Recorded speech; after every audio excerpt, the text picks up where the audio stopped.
This guy was sent to a doomed academy, but not as a student, as a teacher. Here, the principal was addicted to gambling, while the students were demons in the bodies of children. The teachers were incompetent and couldn't even teach magic. But Amon arrived with a different methodology, determined to turn these students into true battle machines. In the capital city of Arzia, a black-haired young man says, "So this is it," and the starting point was a success, standing in awe in front of the academy. This was Amanith, the general education institution created by the great emperor. It boasts an excellent faculty and an efficient curriculum befitting its grand scale. Due to its extensive history, many noble children wish to attend this academy. And to think that he, the second son of a country noble, managed to become a teacher at a Monith Academy and must build connections and support his family, until someone calls his name. An old man says he looks like a newbie and wants to know if he was stalling to move the luggage. The protagonist says he was the teacher, but the old man keeps insisting he carry the baggage. So the young man wonders what's going on and if this is some kind of joke, and questions if the academy is being remodeled,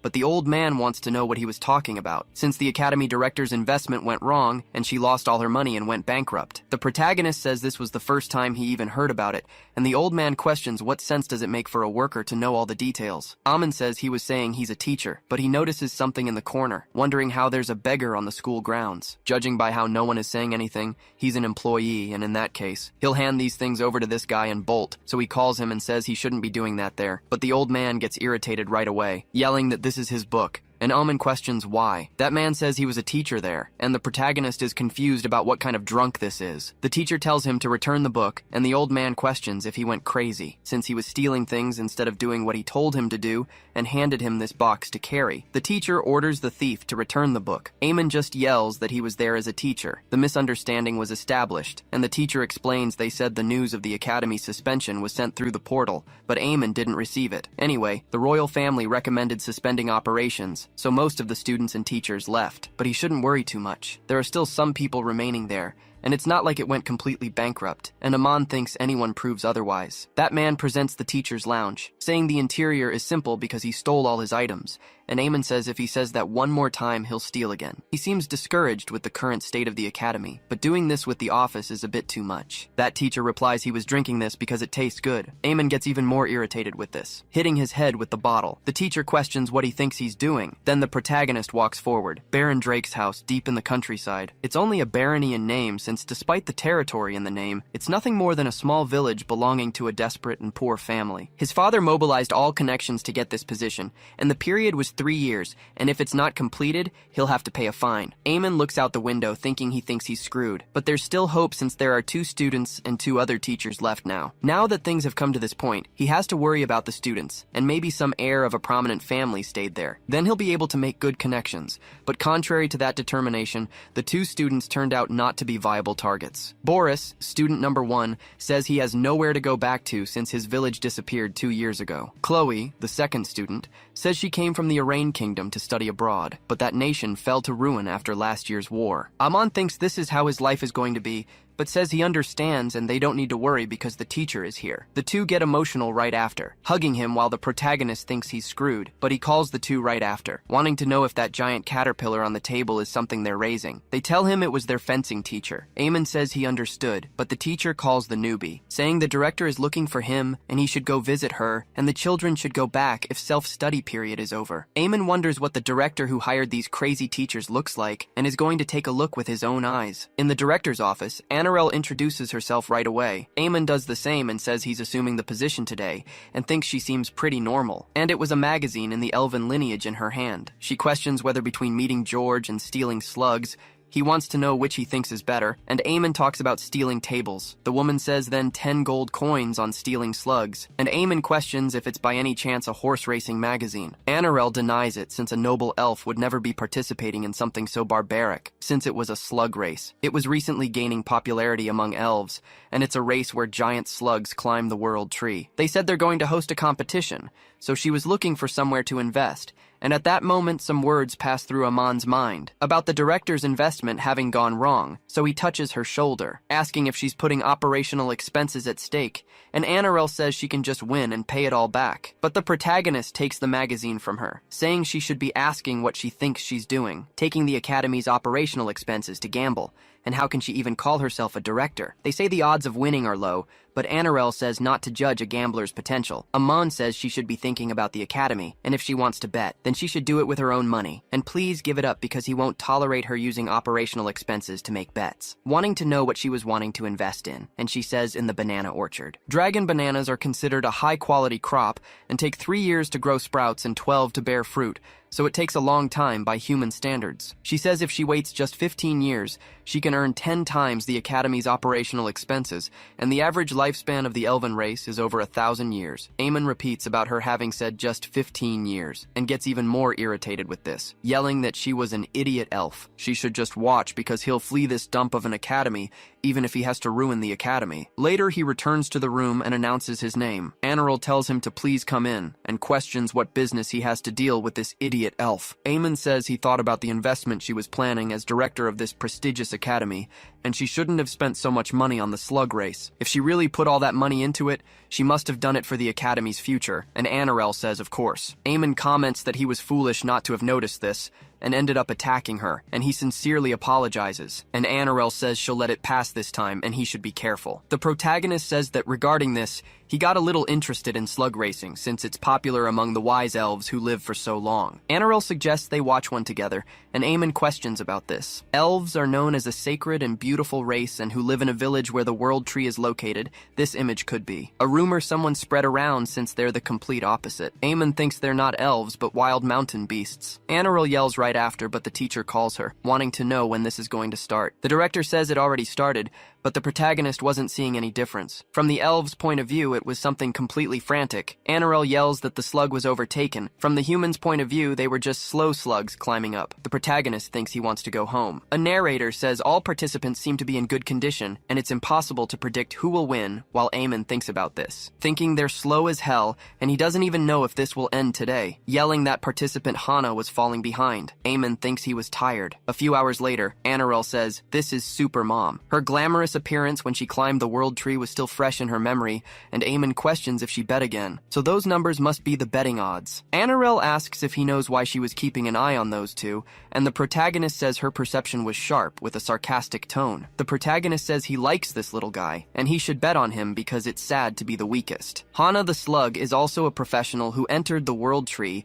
after going through rigorous training, but he's only judged and looked down upon. This slowness can be overcome with the expectations and confidence of others. With their faith, they can make Hana the slug a proud winner. And on top of that, the odds are 500 to 1. If he's a member of the Great Forest race, he has to bet big. Anirel says he's right and will bet on him. The protagonist asks who is crying, waking up right after, and noticing the race had ended. Seeing the director cry so sadly, it seems like the academy went down the drain. Everything was going according to plan. Once the academy goes bankrupt, he can go home without any penalty. So he asks the director to calm down and questions what they can do since things ended up this way.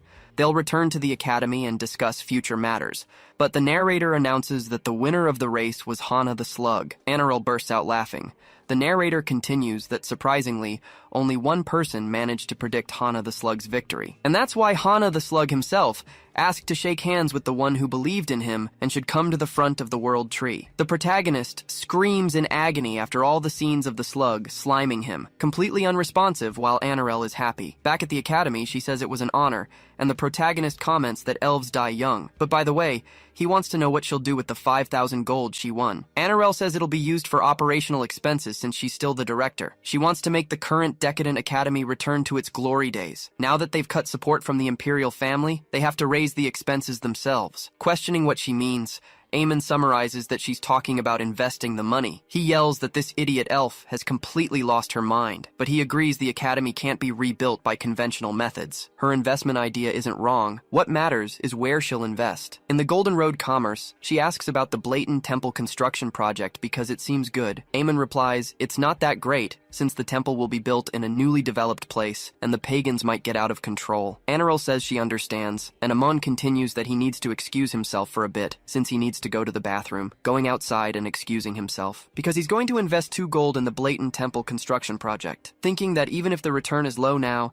it was an investment with a promising future since it has many believers and is dedicated to Blatant, the god of war. Back in the room, Anirel says he seemed to be in quite a hurry and looks much better. Anyway, Since she can't understand it no matter how much she tries to look at it, she thinks it's better for him to do it alone since she'll trust him. Eamon thinks he'll give her the opportunity to go bankrupt, so he says that's good. Anirel says it was Mango King, and after calling him an idiot, this is a high-quality harvest, like Dragon Banana, but Eamon says it takes 2 years for the shoots to sprout and 5 more years to bear fruit. But she should think about it. The Imperial family wouldn't want a decaying academy in operation. That's why he was against Dragon Bananas, since 15 years is risky. On the other hand, it only takes 7 years for Mango King to grow, and that's less than half the time it takes for Dragon Banana to grow. Anirel says she heard 7 years is a long time for humans, and he'd end up suffering along with them. The protagonist thinks he'll use this opportunity to escape from the academy, and says that for humans, that's right. But she'll protect the academy until the end, so this investment will be only for his good and the academy's. Anirel covers her mouth, calling Professor Amon. They're going to invest 4,900 gold and keep 100 gold for minimum operation costs. Amon thinks it was expected and was impressed by her decision. At the Mango King farm, a man questions if it's really true, calling out God's name happily, since the heavens had helped them. The next morning in front of Amanith Academy, Eamon questions, but what? Wanting to know what these letters are. One for the investor of the Blatant Temple construction project, and another for the investor of the Mango King farm. The drunk professor walks through the city saying that was good, and as expected, that bar owner was very good at choosing drinks, stopping in front of the school right after, and wondering why there's a black dog sleeping there, throwing an octopus tentacle as a snack. It hits Amon's face right after, getting deeply irritated by the stench of alcohol. The professor walks away and says he earned 10 good deed points today,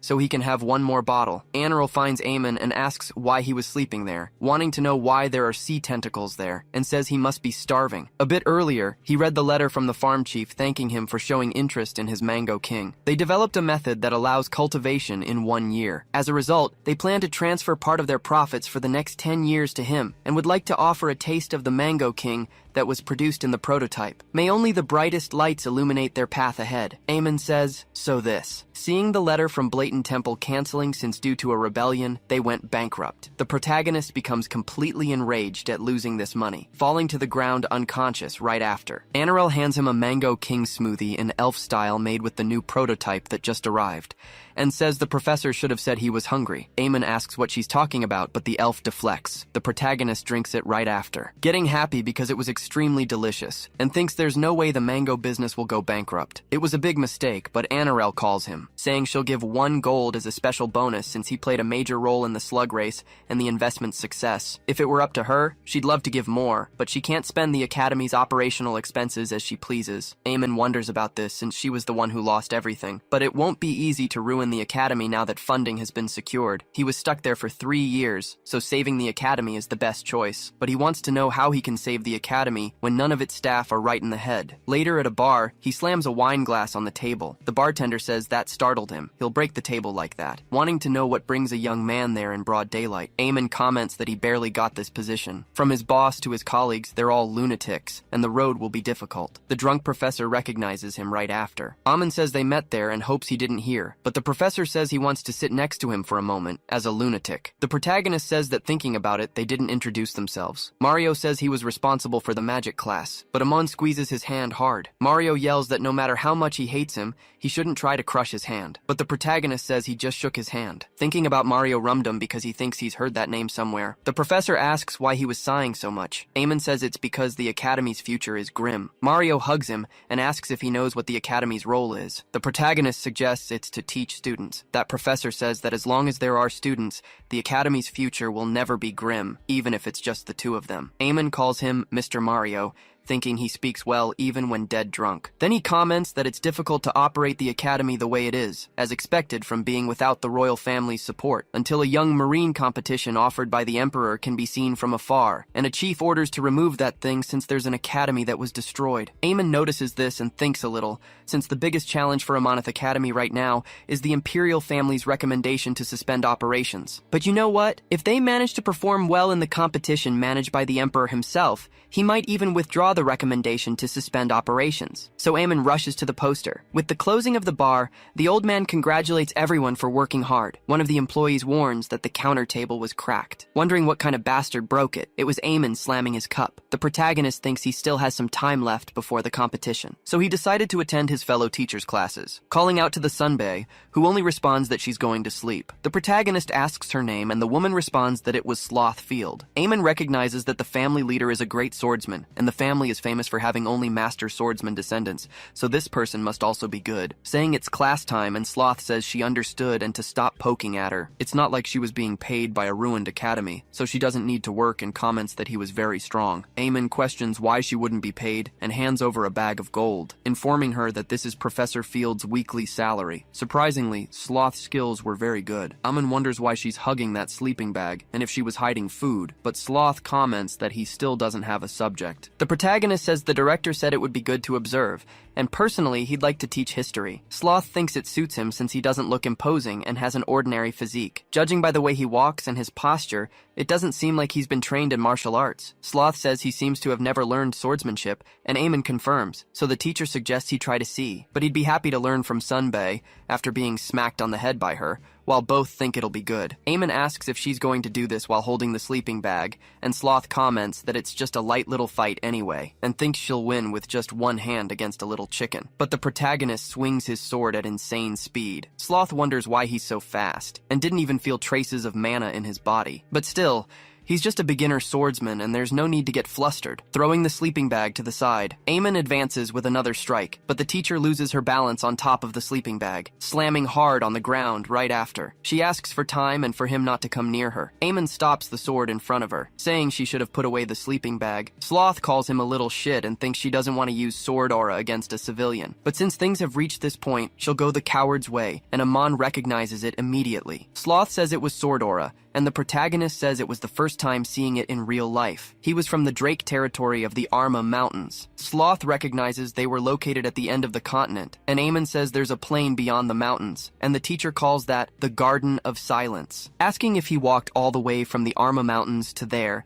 and Amon responds that it took about 2 weeks on foot. The teacher says it must be an area with many monsters, and the protagonist vents that it's a huge headache since they always destroy the potato fields. But they just take their lives, and Sloth comments that there doesn't seem to be any night in that territory, and wants to know how they manage. Eamon responds that they lose their lives when cut with axes. The teacher wonders what's his deal, and the protagonist wonders if he said something wrong, commenting that there's something wrong with her expression, and he doesn't know why but wants to learn a bit of swordsmanship. However, Sloth warns she won't teach, calling the children back to class, and Amon wonders what's wrong with her. In the second period of Mario's magic theory class, he asks where they stopped last time. Boris warns they stopped on page 21, so the teacher comments about what he said regarding the key of this magic circle facilitating mana flow. Amon wonders why he's so good, with Mario analyzing that the Archmage developed this magic circle. It's something they might not understand with words, but he'll show them, and the protagonist questions if he can use magic while drunk like this. A green energy radiates from Mario's hand, gathering around runic writings in an orb. Amon thinks that now that he stopped to think,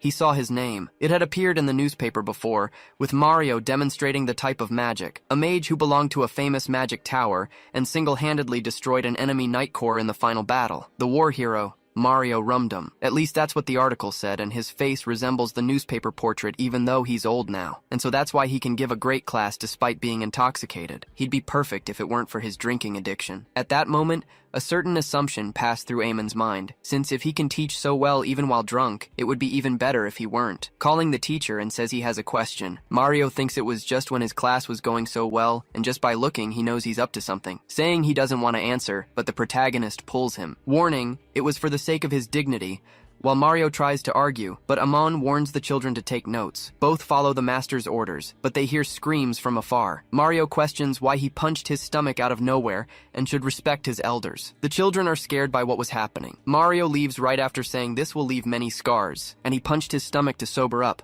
but never saw such a barbaric method in his entire life, and Amon apologizes since in his territory everyone does this. The teacher questions who taught such a cruel method, and the protagonist says his father taught him, but Mario says it's efficient. Thanks to him, he was completely sober now. So they'll continue his class, and the protagonist thinks for him to show his true abilities. But it was a complete disaster, without remembering the information. Amon wonders about this, and if he can only teach normally when he's drunk but wants to know what the hell is this he's doing. So Mario asks the students for a little moment, drinking his wine right after. Amon thinks for him not to do this in front of the children. Mario continues explaining that thanks to Amagoto Molin's magic circle, human magic managed to grow rapidly, but the person who managed to improve it was another. His name was Johto Molin, and they both must memorize since it'll be on the test. Amon just thinks it was all good since he's good at teaching anyway. After class, Mario says that as expected, drinking like this was even better. The protagonist says he has a serious question this time, and Mario gets startled. Amon comments that he's the Mario who fought in the Great War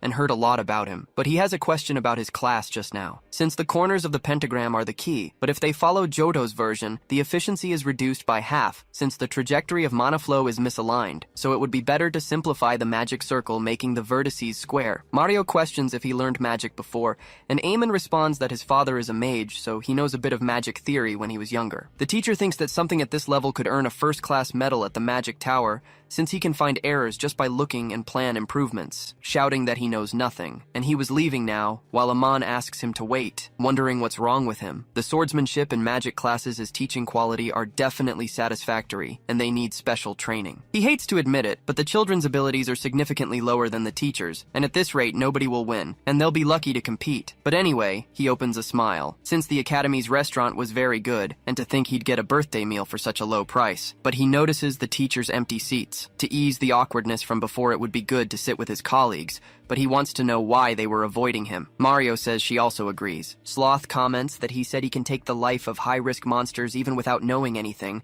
so if he ends up learning, it'll be absurd, and they think their small livelihood will be in danger. This was the moment the alliance not to teach Eamon was born, forbidding the transfer of any technique to Eamon. The professor approaches the children, wanting to know if he could sit there and both confirm. Amon congratulates the two on their hard work this morning, and thinks they were the only ones who noticed his effort, so he comments about the upcoming competition, wanting to know if they'll participate since it would be a good learning experience and something that lasts a lifetime, so they can gain some experience together. But Boris stays silent, warning that he won't participate. There's no chance a commoner like him could compete against nobles. Eamon says there are many nobles with commoner backgrounds, and the boy says that makes them incredible. The protagonist thinks he screwed everything up. Boris questions what he, a mere commoner, could do, and Eamon thinks the sanest person there thinks so little of himself, holding the boy's hand next, and telling him that when he was younger, his nickname was Eamon the Cowardly Chicken. But he thinks it was actually Eamon of the Hot Fist since he made all the villagers treat him well with his fists. However, he continues the lie saying that now he's an academy professor, and not just anyone can do that. But the truth is that given the current circumstances, anyone could become a professor at this academy. Besides, if he participates and works hard in the competition, he might end up becoming a noble too, and will be able to eat this delicious food every day. Thinking that in his territory they could only eat potatoes, Boris eats the meat, and Eamon questions if he wants to become a noble. The boy confirms next, and the protagonist thinks he's ambitious, and was happy he's clinging to his purpose for coming to the academy, commenting that they don't have class this afternoon, and he'll give a special lesson in history and general studies, and in return, they must work hard. Boris says he'll do his best, and the protagonist turns to Chloe, getting surprised right after. Boris explains that she was scared since she's afraid of crowds specifically. Eamon thinks there will be thousands of spectators during the competition, and it's better to just give up on cowards, so he says Chloe doesn't need to try hard, but she says she wants to. She wants to overcome this part of herself. Eamon thinks she'll become a stepping stone to his success, and warns they'll meet in the training room after a brief rest after lunch. Until that moment, Chloe and Boris had no idea of the path they had chosen. Eamon runs with the children, saying a healthy body houses a healthy mind. The children follow him completely exhausted. Sloth asks how many laps they've done, and Mario says it's been about 89, but both fall, saying they can't take it anymore. Eamon thinks these two have worse physical strength than he imagined, and so they should rest a bit and go to the magical theory class. And in the room he explains that's how they proved magic existed.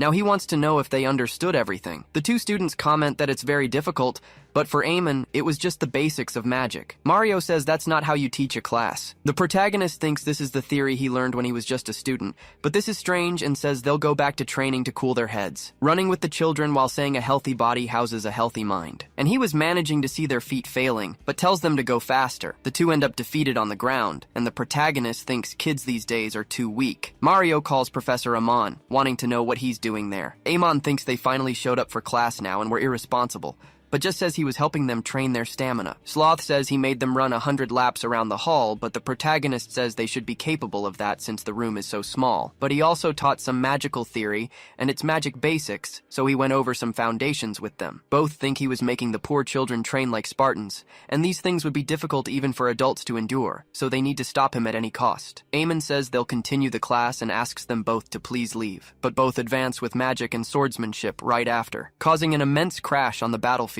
Sloth comments that even 10 laps are difficult, and he thinks 100 makes any sense. The protagonist says that since the mountains are behind the village, he's been going there since he was young, but the teacher tells him not to use his stamina standards. Mario comments that besides he needs to learn magic again from the basics, and Amon tells them his father read these books instead of fairy tales before bed. But they explain, this is an academy where students with different experiences come together, and he was educating based on his personal standards and methods, wanting to know if you can even call this proper education, because he needs to learn the world's standards. Thinking he nailed that line, but Amon thinks he was just an annoying drunk. He hates to admit it, but thinks he's not wrong. Amon's special class curriculum to enter the competition was as follows, with Mario teaching magic, and Amon reviewing what they learned. Amon would develop their stamina, and Sloth will teach swordsmanship based on their stamina level. Mario comments that that idiot is teaching them more systematically than he imagines. Sloth agrees, because making them run to the edge of their limit and then immediately making them wield a sword is perfect for developing their stamina. Before this, all students were heirs of noble families, so many parents protested against their children being disciplined with physical punishments. Mario says this means that idiot Eamon is teaching based on the two's experiences,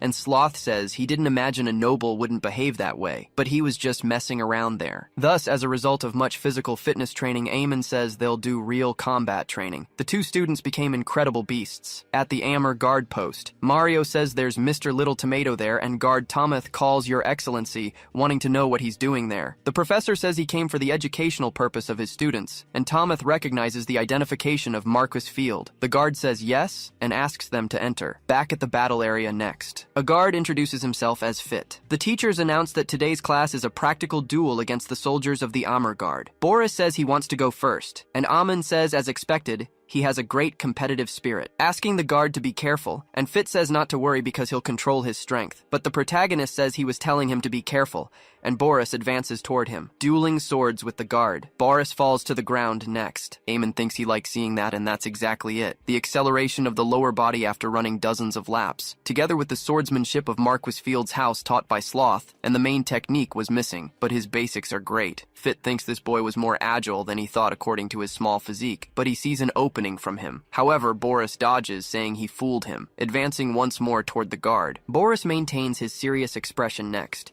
hitting the guard's head several times without stopping and without mercy, until the guard loses all his hair and warns that he lost. Everyone comments that the young master is cool, and Boris thinks he really won against an adult who was also a soldier. Amon thinks the training was impeccable, but now it's Chloe's turn to do well, and she confirms. The girl walks there next, getting her scared expression next. She starts seeing all the voices around her and panics, falling to her knees on the ground. The guard wonders what's wrong with that little girl. Chloe thinks as she imagined she can't do it, since there are many eyes toward her, but Eamon questions if she was okay, saying to stay calm because the people there will judge and talk about her anyway after seeing her once. She should consider the strange people as acquaintances with funny faces, for example the potatoes from her homeland. Chloe talks about the familiar things from her homeland, asking if that strange word was looking at her. Eamon questions if she managed to recover her confidence, and the girl says she has to try again, Chloe thinks that thing was looking at her several times. Seeing the guard like this, who asks if he can attack first, Mario says he never thought shy Chloe would be dueling with a guard like this. And this is incredible, wanting to know what advice he gave. And Eamon says he didn't say anything in particular and he's probably a natural educator. Chloe advances once more. The guard dodges the blow, saying she was cute and scary, but Chloe goes at him with the sword. The guard gets scared but ends up getting hit in the abdomen, screaming about his bones, and wanting to know why she keeps hitting the same spot, dropping his sword on the ground. Chloe had won the duel and says that's what he deserves. Everyone celebrates and thinks the children are their saviors. From that day forward, the children dueled against the guards every day. As they became more and more confident, their skills improved,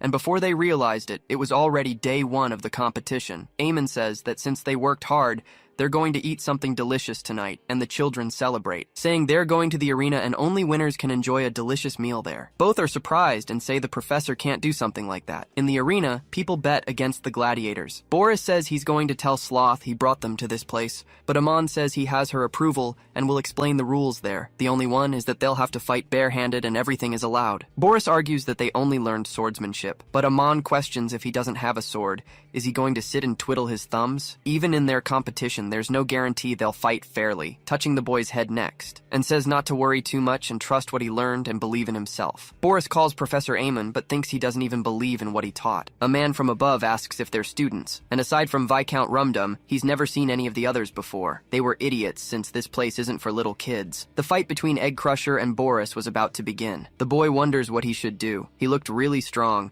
with the Crusher wanting to know what a snotty brat was doing there, and fights with all his strength even against children. Eamon had said before that they're not strong since they're at an immature stage when it comes to controlling mana and fighting with swords. So he'll teach a special technique, and if their opponents are strong to the point where it doesn't seem like there's a chance of winning, they should hit their vital points so Boris kicks him. Everyone comments that Egg Smasher's eggs were broken and the victory is Boris's. Eamon asks if she saw it and just has to do the same as him, since they were rooting for her, while thinking he bet 2 golds on her. The man from before says his business was ruined because of these 2 brats, ordering them to call troublemaker Dexon, but his subordinate says Viscount Rumdum is there. However, his master says he can't cause problems, but Dexon had said he was taking the day off today. Meanwhile, in the arena, everyone is dumbfounded, wondering if Chloe was always this talented. The giant runs toward the little girl, but Chloe jumps over him next. Mario comments that even though she only learned swordsmanship, she was fighting very well barehanded, and Eamon says Marquis Field created swordsmanship with unarmed combat. If you do it with fists, it becomes a crushing punch,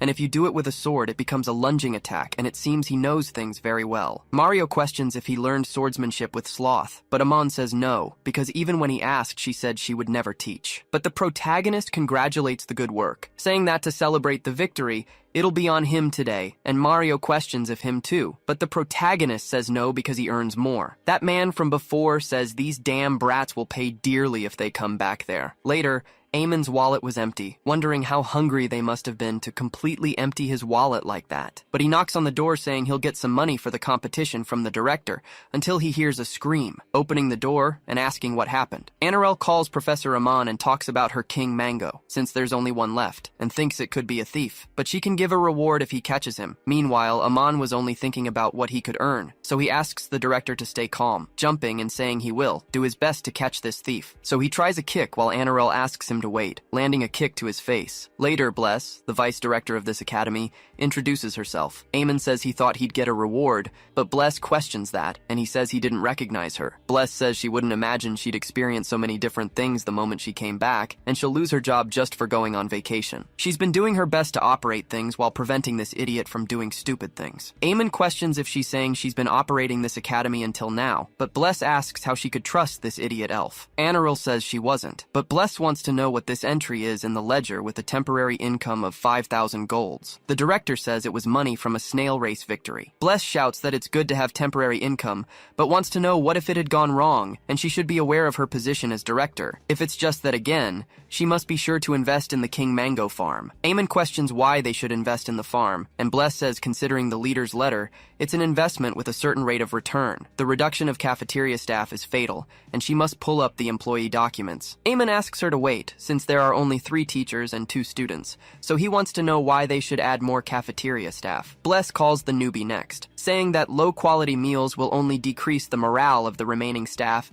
and they should increase quality. Amon thinks that now that he's looking at it. Everything is related to the cafeteria. Bless says their meat supplier is also horrible, and they need to find a new partner. Amon is surprised right after, saying he'd like her to participate as lead teacher in the competition held by Your Majesty starting tomorrow. Bless gets irritated and questions why she would do that. The protagonist thinks that if she stays there, his academy will end up becoming a giant cafeteria, and says if she shows up as representative, His Majesty will be happy. But he starts trying to convince her any way possible, even threatening. The Emperor calls all the children of the Empire, wanting to know if they're excited for this tournament, and Amon thinks he was known as the most democratic ruler. Sandro Argia Amonith, also known as Amonith the 18th. Boris calls the professor and Amon questions what's up. The boy looks down next, and the protagonist says it was all good, looking at the sky and wondering how much money he spent on this, and if this is how he uses his taxes. A meat skewer with seaweed is prepared. The children bring it to their mouths. Amon questions if it's tasty and thinks they're expensive as hell. Chloe asks to bite a little piece until she bumps into someone. Her skewer falls to the ground next. Amon tells her not to worry because there's the 3-second rule, and Chloe says it's all good, turning back angrily, and says he was a damn disrespectful person. Boris questions where Professor Mario and the Academy's vice director are, and Amon says he doesn't know since they were with them at the opening ceremony, but he asks to wait next. Thinking that many dark elves are obsessed with one thing, wanting to know if she was starving during her vacation because it was worse than he imagined. Amon gets irritated seeing those two and yells for them to stop eating. At another moment, the two call the professor, questioning if it isn't insubordination, and Amon says that now his students won't be able to have a decent meal, thanks to the two of them who spent all his money at once. And they should remember that every commander with a bad reputation among his soldiers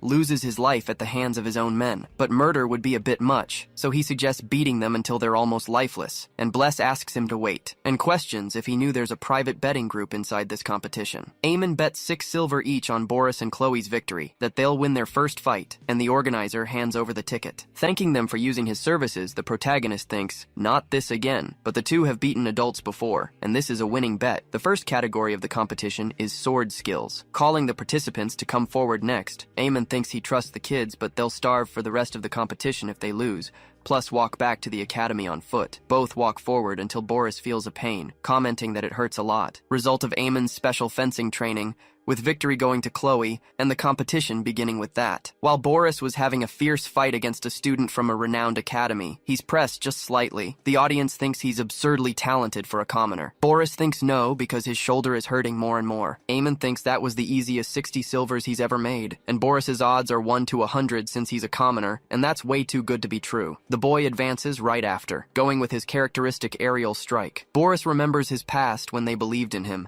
and his parents said he'd do well at the academy. The boy broke into a smile. He realized something after entering the academy. To be average among the nobles, he had to work 10 times harder. Amon approaches and asks if he's still training. Boris calls out to the professor, and he says that watching him also makes him feel motivated. Boris calls the professor and asks why he asked him to participate in the competition. Amon looks at him next, wanting to know why he was there training on his own late at night, and Boris thinks, of course, that he can win, striking with the sword, but a sharp pain hits his shoulder. Boris retreats quickly next. Amon wonders why he's doing this if he had the advantage, but the other student asks what happened and where that momentum went, or if that's the limit of a commoner, and Boris strikes back at his blow, telling him to shut up because he doesn't know anything, but his shoulder hurts right after. Boris can't move and thinks his shoulder locked up, while that noble advances toward him, and the boy gets a desperate expression. The noble calls him a commoner, moving his sword next, and striking his shoulder while telling him to go back home. Amon thinks he lost, so they announce the winner is student Exterlata. The protagonist complains about losing his silvers, but everyone comments that commoner boy is incredible because he defended well against the heir of the Lada family. He may be a commoner, but everyone was eager to see his future. Boris approaches and calls his professor, and Amon calls the brat, wanting to know what's with that face. Boris apologizes for losing in the first round, and Amon says it was fine and he did well, however. He wants to know why he didn't say his shoulder was hurting. Boris says if he'd told him, he couldn't have participated in the competition and wanted to win, but the protagonist calls Boris, wanting to know how the special classes were, and Boris replies they were hard but also fun, and moreover he gained confidence to do the impossible. Amon says the results aren't the important part, but the process and many opportunities will come for him in the future. He can take the experience he gained and use it as a foundation to keep working hard, but he must promise to tell him if he's in pain right away from now on. Anyway, the narrator announces that the fencing division of this competition has finally reached the final stages. Many young people of the Empire have already shown their talent, and specifically participant Chloe, who arrived like a comet and achieved great results, and they were eager to see. The final match would be Chloe Aaron against Raymond, with Eamon thinking that student was just a commoner who doesn't belong to the academy, and his skills are sufficient. They announce the two participants have entered, and at this rate, Chloe's victory was guaranteed. Eamon wonders about that next. The boy walks in the arena, remembering his grandfather told him to hide his abilities as much as possible during the competition, and Raymond says he's serious. Wanting to know how exactly he could learn anything in a competition like this, Raymond was the hidden grandson of the greatest swordsman in the Empire, Rheinbelt, so Raymond says he'll be in their care. Chloe says that wasn't looking over there, so it's no fun, let's just get this over with. Raymond agrees because a competition of such a low level isn't fun at all, and he'll show just a bit of his abilities. So the battle begins with the narrator's whistle. Raymond advances toward her, making a strike that Chloe can only dodge. Raymond changes his sword's direction, attempting a downward cut. Eamon thinks that judging by the boy's movements, he's definitely not someone ordinary, and it's as if he's looking at a wild bear. The narrator announces that Raymond took the initiative with heavy yet agile movements, and Chloe thinks he's way too fast and needs to block, but wonders how she'd do that. Raymond strikes the girl's shoulder with the sword, thus earning a point and asking if it got fun, but Chloe says it hasn't even started, until the voices of people in the arena say she's terrible. But she wasn't that bad before, and watching her get hit without being able to counter isn't fun. Chloe starts getting desperate with so many voices in her head. She thought she'd overcome this, but she was afraid now. When she walked through school, everyone mocks her for being from fallen royalty. She didn't even want to do this. Chloe had asked her father why he was sending her to study on another continent because she wants to stay. But her father says to go, since if she wants success, she has no choice. Royalty without a right to the throne was the fate she had to accept. The girl pets a pig named Jason, wondering how she should live from now on. The pig just makes a noise and releases excrement. Even if she was abandoned to study abroad, losing her dignity as royalty was something she could never accept, but wonders why the other students didn't like that. And even after her country fell, their persistent bullying began. Since then, she's grown up afraid of people's eyes. With the narrator saying she'll be disqualified if she continues like this, and Eamon thinks it's dangerous, and if Chloe wins the fight, they'll secure at least 1 gold and 50 silvers. So he shouts the girl's name next, asking if she forgot what he taught and learned during special training about the attitude toward strangers. She was supposed to consider strangers as familiar people with funny faces. Raymond wonders if that guy is the professor, and he has a loud voice, until he's struck on the head with the sword. Bless says, thinking about it, that student is from the Aaron kingdom, and their pork was a delicacy. Mario comments it was renowned for pig farming, and the roads used to be completely blocked by them. The way they referred to them was that they were shitty pigs. Eamon thinks he told her to imagine them as something from her homeland, and that he turned her into a monster, with Chloe using her lethal roast pork slicing swordsmanship. Raymond plants himself on the ground next, advancing toward the girl, and so both have a sword duel. He thinks that's Aura Blade, but that's forbidden in this duel, so he wants to know how she gained a burst of strength like that out of nowhere. Chloe asks where he's looking, calling him a ridiculous little piggy with a macabre smile. Raymond is completely defeated by the swordsmanship. He thinks he realized something thanks to this, that he was just a frog trapped in a well, so the fight ends with victory going to Chloe of the Aaron kingdom. Eamon celebrates that he liked seeing that, and it should be enough to cover expenses this time, but the competition stops next, with the girl collapsing on the ground. Later, everyone must stand because the Emperor will congratulate the winners with a speech. Sandro says these fights were satisfying to watch, but of course seeing such a magnificent performance from children who will be leaders made him satisfied. Now the winner of the swordsman tournament must go to the stage, with Raymond walking. Eamon thinks she should be there, and Chloe too, that he was living an easy life enjoying his success. According to the competition rules, the fight ends when he leaves the arena with both feet, and the winner was Raymond. But the Emperor tells them to wait a moment because he also wants to speak with the other one, who had an excellent performance, and asks Chloe to come to the podium. He offers his sincere gratitude to all of them for making this event shine, and as a reward will give these children 10 gold coins each. By the way, he calls Chloe and says she's from the Aaron kingdom and must have been through a lot. He met her father a few times and it was his fault, but it must have been very difficult seeing how she was justifying everything, and Eamon thinks he's a saint. The Emperor talks about the professor who shouted earlier being quite an interesting fellow. Then he calls the one who taught her to come to the podium. Eamon walks thinking he never expected something like this to happen to him. The path to success always begins with a first step, and he gives his sincere greetings to your majesty. The Emperor says he was a capable young man with an excellent student and will also reward him with 10 gold coins. But he seems familiar and wants to know his name, so the protagonist says it was Aemon Drake. The Emperor repeats his surname, wondering who the hell was calling him Your Majesty. No wonder his ugly face was full of greed, and he's a bastard from the Drake family. Aemon wonders if he has some kind of grudge against his family, and Sandor says his greed is evident enough, but he should take the bag of coins right away, pulling it away from him next while laughing. But he says it's just a joke, and Aemon says he got him and accepts with pleasure. Sandro pulls the bag away from him once more. Aemon thinks this was supposed to be the Amonith, who is a saint among all saints, and he'll just endure it since his family will get an even worse reputation. So they'll pretend he just made a mistake and land a solid hit. But the Empress questions what kind of obscenity this is, and how an emperor should show dignity befitting his position. Sandro says he let himself be carried away by emotions and showed a bad side. Victoria comments that he's from the Drake family, and it seems he's not aware of the conflict between the Amonith family and the Drake family. The protagonist wonders what she's talking about. The Empress says there's a reason why the Emperor was acting this way, so he'll be excused for today. But in the end, he leaves without the gold coins. Back home, Reinbelt asks how everything went, and Raymond says he won. His grandfather asks if he won while hiding his abilities, as he said. The boy just looks to the side without answering. Reinbelt strokes his head, saying he doesn't hide it, and wants to know what he thinks because the world is a difficult place, and Raymond agrees. His grandfather says he was once called a talented swordsman, and earned the title of Blue Sword King, but he's sure there's someone out there stronger than him. What he's trying to say is that arrogance can become poison, but he wants to know who was the talented person who managed to make him show his true abilities. And Raymond answers it was Chloe Aaron from Amonith Academy. She had a professor, and Reinbelt says since his dear student had to show his ability, he must be excellent, opening a smile on his face next, and says that was interesting. Meanwhile, a crisis was unfolding at Amonith Academy with Anarel crying. Amun questions if she can repeat what she just said. The secretary says in response to the disrespect shown to the Emperor, they were recommending that Aemon from the Drake family should be dismissed. And he doesn't know what crimes he committed against the Emperor, but he should be grateful that His Majesty is recommending his dismissal instead of something worse. Aemon thinks about the dismissal recommendation, and if he had known this would happen, he would have been satisfied just seeing the Emperor in person, thinking he'd be able to leave this academy so easily without having to pay a fine. Questioning why he chose such a painful path when there was such an easy way out, and Anarel asks what exactly happened. Aemon says he's not sure, but it seems his family and the Emperor have a history, so Your Majesty was angry with him, and the director says he did a lot. The protagonist secured funding for the academy, organized special training for the students, and put an end to the vice director's ambitions. Mon says he created so many precious memories there, but there's nothing they can do about it, and he thanks them for everything, and Anarel says they can't do anything, except ignore Your Majesty's recommendation, and her academy already received a foreclosure recommendation anyway.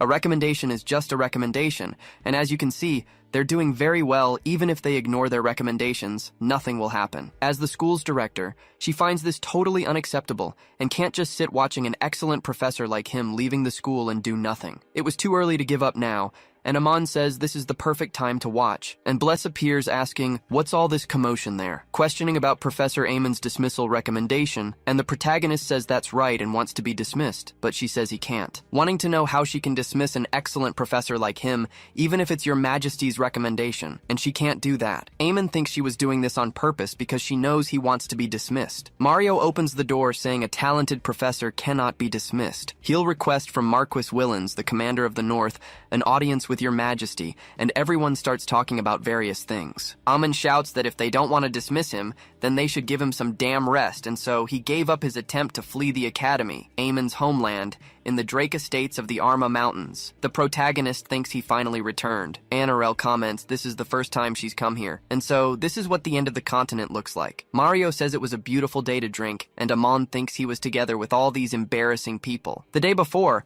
Anarel says since it's been 3 months since he came there, he has 3 days off he can use. Aemon thinks it'll take 15 days just to get to the estate, and the academy doesn't accept accumulating more than a month of leave. It was time to negotiate, and Amon says his homeland is in the Arma Mountains, and Anarel says she'll let him take another day since it's quite far. Amon questions if he can take his days off in advance, but the director denies it, wanting to know if he was trying to bend the rules. But she says they can use teleportation magic the same way they went to the slug race, and Aemon thanks her but wants to know why she was packing. The director says she'll have to bring him back, so she's going with him. She was excited because she'd never been to the Arma Mountains before, and now that the competitions are over, it'll be a great place for field study classes. She'll tell this news to the other professors and students, and Eamon questions if she was thinking his house is a tourist spot. Anirel questions if he won't take his leave and then thinks he won't need it. Eamon asks why they all need to go together and should let him go alone, but she suggests something else next, wanting to know how to balance his 4-day leave against using teleportation magic, but with everyone together. Amon grinds his teeth with even more anger. Anirel shouts,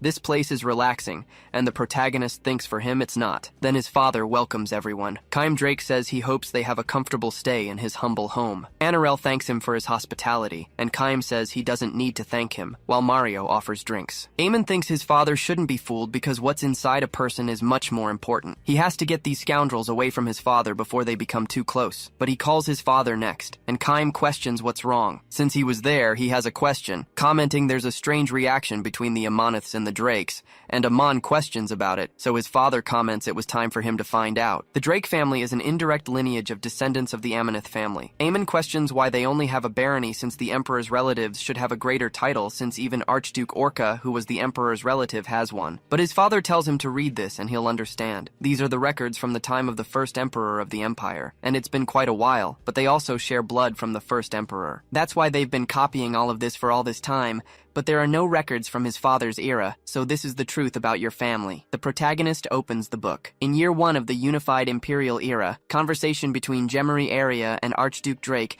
the Emperor said he wanted to beat the crap out of that Drake idiot. However, in the 3rd year, he took a beating and was finished after fighting. In year 6, the Emperor said it was impossible to get the message through to Duke Drake. He lost his Archduke title and should have listened, so he becomes a Marquis, then Count, Viscount, until Crown Prince Sandor said that Bellion Drake stole his sausage and asked to demote him from Viscount to Baron. Eamon closes the book thinking they actually call this a chronicle. This was just a children's fight escalating into a family feud, which led the two families to grow apart, and it was the stupidest reason. Kym says it's shameful how they ended up as a barony, and Eamon says he was afraid they had committed treason and wants to know what the hell kind of situation this is, wanting to know if something happened with the Emperor, but Kym replies he never met him, and his grandfather had a fight with him, and the Great War ended. Even being hostile, maybe that relationship was the reason his people weren't recruited for war, and he's sure they must have forgotten about them since they live far away. Anyway, it was secret information that only the advisors closest to the Emperor and the Drake family know, and he shouldn't let the information leak. Eamon questions why he's only telling him now, and his father says he was acting like he wouldn't do something about it if he knew, and he takes after his mother. Julia asks who this dark elf is, and Kym says she's back, but the two are left speechless right after. Julia says her son is home, and the protagonist says yes, but wants to know why he was with her. The mother says she found her digging up their potato fields, so she hit her and wants to know if she's a dark elf. The protagonist says she's the vice principal of his academy. Outside, everyone comments that the vice principal was dragged inside just now, wondering what kind of place this is. The men walk with monsters on their backs. Everyone wonders how they caught them. The man looks and sees the elf ear, wanting to know who it was, since he'd never seen her there before. Eamon appears and they call out young master, and the protagonist says he heard a noise that sounded like a pig losing its life, so it wasn't a monster. Everyone wants to know who came back, and Eamon says he just got back, commenting that the hunt wasn't good, and maybe the monsters aren't breeding due to excessive hunting. Anyway, they should say hi since they're the directors, teachers, and students of the academy where he works. The men say he's become a wonderful teacher, and should keep working hard. Eamon thinks he'll complete his 3-year contract and get out of there, then says they should take a bath, turning around and saying he was happy to see them after all this time, but this place is too noisy and it's late, so they should go inside, getting surprised right after, with everyone sitting on the floor thinking this is a family of lunatics, and the guy questions what's wrong with them. Later, Anirel questions what she's eating now. Eamon replies, it's meat. The woman questions how he can eat monster meat, and the protagonist says it may not look like it, but it's pretty tasty. Anirel says she'll only eat potatoes. No matter how long she lives with humans, she doesn't like meat. And the protagonist says he forgot she's an elf. Everyone keeps celebrating life anyway. In the end, Eamon took a punch, and everything was peaceful for the first time in a long time, until a massive explosion happens. Mario questions what that noise was, and Sloth says it was an alarm. Eamon says it's just a pest and they can go take care of it, while Boris questions why he needs an axe to do that. The protagonist says everyone had their weapons, and they'll go there real quick to finish this so they can keep eating. A horde of orcs heads toward the humans. Eamon moves his axe, questioning how they dare interrupt his moment of peace, because they're all done for, making a cut and talking about the tender meat of his leg. The orc goes in his direction, but the protagonist finishes him with a blow to the neck,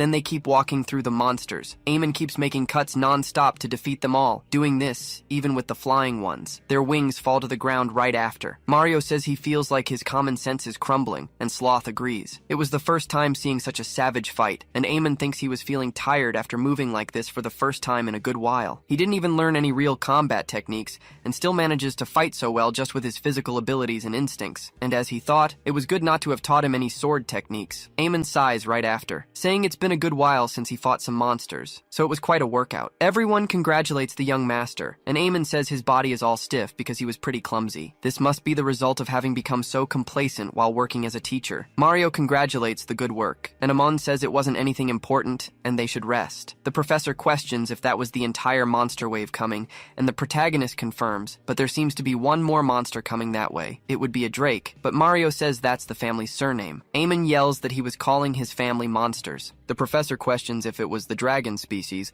and the protagonist says not to say that even as a joke because he'd get an earful. Anyway, those monsters seem to be running from something, and he wants to know what he thinks can handle ogres and draconian subspecies. According to literary records, drakes are characterized by a huge body that resembles castle walls and scales as hard as steel armor. Besides, the elder drake would turn the potato fields into lifeless land if a bastard like that came. Mario says it was a rare monster that only appears in literary records, and Amon says that's true, and in the first place. They rarely appear, but they were in the village eating the potatoes. The vice principal screams in anger at this. Kaim questions how he can be so careless in front of a major elder drake disaster. Mario questions if he believes in him, a sixth circle mage. There'll be nothing but a handful of ashes after facing his fire magic, throwing the magic at the drake, but the monster just deflects it. Mario dodges, and Amon comments that he was calling himself a handful of ashes. Sloth is surprised and says this thing is a creature that her father has defeated one before, so she'll also be able to do it. But her sword breaks, and Amon says if swords worked against them, he would have cut with his axe a long time ago. And there's not much choice, since now that things have come to this point,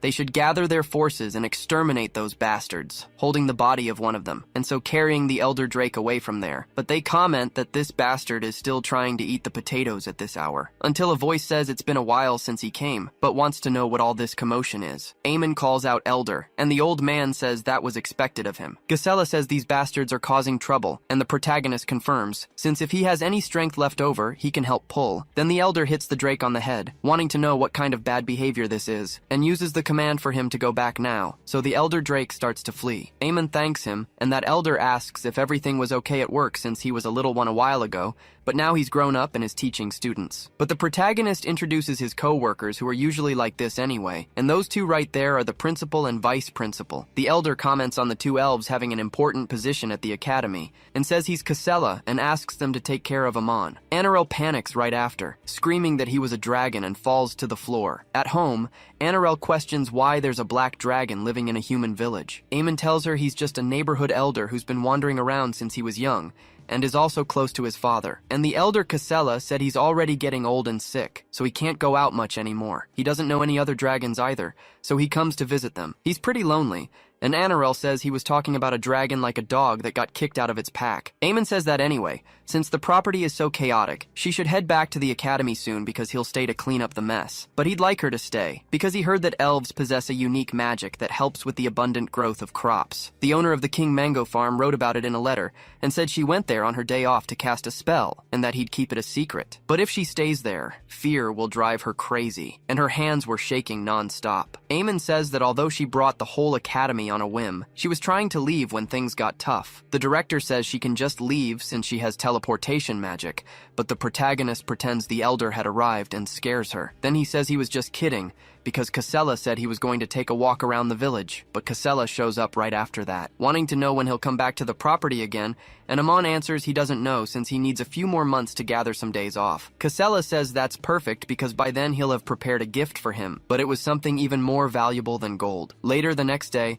they drive their hoes into the ground. The sudden monster incident turned the field trip into a farming excursion, planting potatoes all day long. Boris and Anirel use magic to make the potatoes grow. Finally, they succeed, and everyone celebrates. Later in the forest, Eamon walks, thinking he'll have to go back to work tomorrow. This break didn't feel like a break at all. Actually, he just wanted to visit the property to ask his father for advice before quitting his teaching job at the academy. But the property isn't in good condition. While he was away, monster attacks decreased significantly, and his income proportionally as well. Even with income under his brother's name, it's nowhere near enough to recover from this disaster, and at this rate they can't even pay the fine, wondering if he could be a harbinger of disaster. Otherwise, why did the monsters attack as soon as he arrived there? And there's no way an Elder Drake, which is practically mythical, would just show up like that, wondering if his first job was also a mess because of him, but he denies it right after, since it has nothing to do with him. It was that idiot elf's fault, and he thinks he needs to succeed soon, until he hears a noise in the distance. He approaches, thinking it could be another monster, but it was coming from that direction. He's surprised right after, seeing Professor Sloth with her sword, and he wonders if that's the first swordsmanship of the Field family. But he remembers she didn't help with the farm work earlier and had been swinging that sword this whole time, and he's going to teach her a lesson. However, he notices the state she was in, wondering if she swung that sword until her hands bled. The girl starts to compose herself right after, going back to practicing swordsmanship, and Amon wonders why she's so desperate, and if that's why she's always napping during the day, since she's been training her swordsmanship in secret this whole time. But he turns away right after, thinking he may have several questions, but for now he'll pretend he didn't see anything. A few days later at Amanith Academy, a man asks if she's the director. Anirel confirms and asks what brings him there. Reinbelt asks where Professor Eamon Drake is. In his office, the protagonist thinks it's been a few months since he became a teacher at this academy. He always thought only about how to escape this shitty reality, but from now on it's for real, and he'll do his best to teach the students diligently. With their abilities, it's just obvious they'll become something great one day, and when that happens, he'll benefit from it. Success was just following your connections, and he'll get there. Until Anirel knocks on the door calling him, and the protagonist yells for her to knock before entering. The woman apologizes, but a visitor came there to see him. Eamon goes to the room right after, recognizing who that man was, the shameless little thief who stole Chloe's victory. Reinbelt introduces himself and says it's a pleasure to meet him, and Eamon recognizes he's one of the 4 great sword masters of the Empire, the Celestial Sword King Reinbelt. The protagonist shakes his hand and introduces himself as the second son of Baron Drake. He thinks he doesn't know why someone with his status came there to see him, but this is the perfect chance to make a good impression on one of the big shots and get out of this academy. The Celestial Sword King, Reinbelt, is one of the 4 great masters, an important pillar of the Empire, who says the way the student named Chloe defeated his grandson was quite incredible, and he wanted to see who her teacher is with his own eyes, and Amon thinks he still considers him important. It had to be that way after all. For the sake of his students, he ran after them, provoked them, and realizes he didn't do anything special. Reinbelt says he came to the right person, and seeing the way he taught his students, he must be a swordsman. Questioning about it, but Amon says he didn't teach them swordsmanship, but simply guided them on the path of hard work, and he wonders what that look on his face was, with Reinbelt arguing with Raymond about it. He analyzes for a few seconds and asks if he can call Chloe's swordsmanship instructor. Sloth introduces herself and says it's a pleasure to meet the Celestial Sword King. Reinbelt thinks that in that case she must be very good at teaching, looking at her coldly, since at most she's a sword expert, but he heard that the Field family doesn't let their members venture out before they become masters. Still, her mana resembles that Marquis Field he met in the past quite a bit, and he suggests testing her a little, saying she can't refuse a duel. The girl confirms and says she'll show him the training field then. Eamon remains seated, wondering what other way could he expect his life to go. He failed to form a connection he could exploit. At the training field later, Sloth crouches with the sword still in hand. Reinbelt asks if that's all she had to show, but the girl says not yet, so the swordsman reflects that as he imagined, she's a sword expert and nothing more or less. It makes sense since the Field family doesn't teach outsiders their secret techniques, and there's no way she taught anything special to Chloe. Reinbelt says he'll show one more move with this branch before they end the duel, moving at an insane speed, and thus making several swordsmanship movements with the branch in hand. In the end, he points it toward her, stopping his sequence of strikes right after, and comments that she should keep working hard from now on. Sloth just thanks him for it, falling to the ground on her knees right after. Reinbelt asks if this is the girl who gave Raymond trouble, and Eamon introduces Chloe to him. The old man thinks that being someone from the Highland Kingdom of Erin, she should have more endurance and vigor than normal, so it wasn't the training, but the talent. So he tells the director it was a pleasure meeting her, and Amon agrees, but thanks him for showing his incredible swordsmanship skill. Until Reinbelt notices something, asking what did he say about incredible swordsmanship, and he thinks that for a normal person, that should just be some movements of swinging a tree branch, and Amon tells him he changed the trajectory of the attacks. Still, his center of gravity didn't shake at all, and he even finished with a thrust, so that's incredible. Reinbelt asks him to duel. The protagonist says he barely knows how to hold a sword, and it's not that simple. Thinking that if he had the courage to face a swordmaster,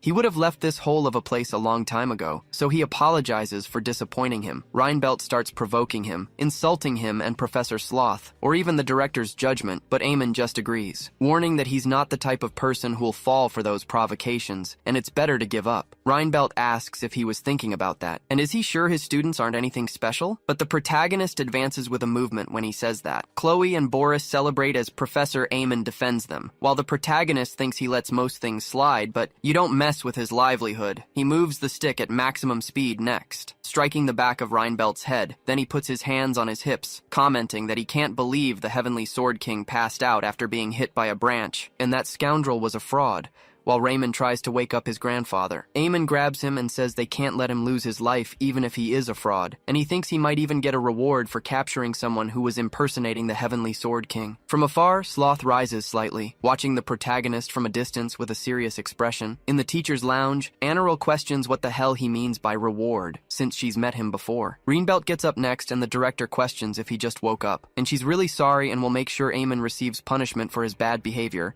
but the man says it wasn't anyone's fault. At an afternoon tea, he explains that he insisted on testing his abilities personally, and that's what happened. Amon may not have experience with swordsmanship, but he possesses great and pure physical strength. But he moves some of his mana, manifesting a gigantic sphere in the air. Eamon recognizes it as the Aura Blade, a technique exclusive to Grand Swordmasters. Reinbelt says what he possesses is pure physical strength, and against Empire Knights who use mana and swordsmanship they achieved through training, he'll be at a disadvantage. So he suggests he learn swordsmanship. Eamon thinks the title of Disciple of the Heavenly Sword King could make money and be served on a silver platter. So he says he was looking forward to the master's teachings, and the Sword King warns he's going to recite the Oath of Loyalty, saying that as a disciple of the Sword King, he must devote himself to the path of the sword, and swear to abandon his material desires and worldly yearnings to focus only on sword training. But Eamon stops repeating next, asking what he means by that. Reinbelt questions if he didn't hear about swearing to abandon his material desires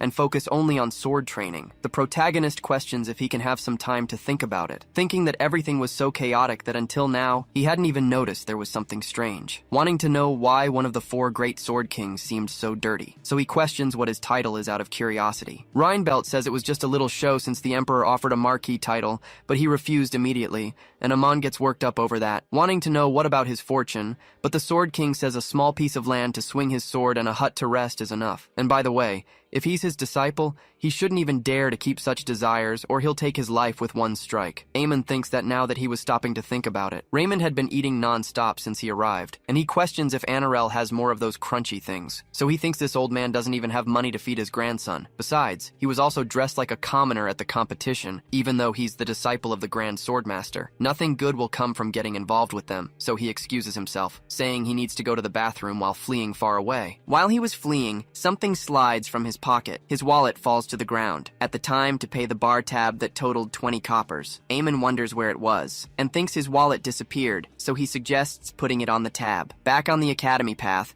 he wants to know where the hell he dropped it. Reinbelt hands it to him, and the protagonist turns around happy, but recognizes him next and questions why he was there in those clothes, and Reinbelt responds that he started working as an academy guard. In his room, the protagonist thinks about that old man. He had said the vacancy for main gate guard was open, so he decided to work there for now. Eamon says he has no ties to the academic world and should go back to the mountains, but Reinbelt comments he doesn't mind, but Ray shouldn't go back. He's also a swordmaster now, and there's no need to keep watch all the time. Besides, it was already time to receive a proper education, so that means he's going to enroll there, but the tuition fee is quite expensive, so he decided to work to pay for it. He may not know anything about swordsmanship, but he seems to have a strong belief in education, so he trusts he'll be able to teach Ray well, and he'll be counting on Mr. Eamon. The protagonist wonders who could imagine that teaching Chloe so well could haunt him this way, and decides to get up to drink some water and think about how to get through this, since the history class starts next week. But a knock on the door catches his attention and he opens it, questioning who it was. Bless appears with a somber expression asking for potatoes. Eamon questions why she was there at this hour, and the vice director says the smell of potatoes was strong there, and if he denies having potatoes, she'll invade right now. His mother had given a bag of potatoes for the protagonist to bring when he returned from home,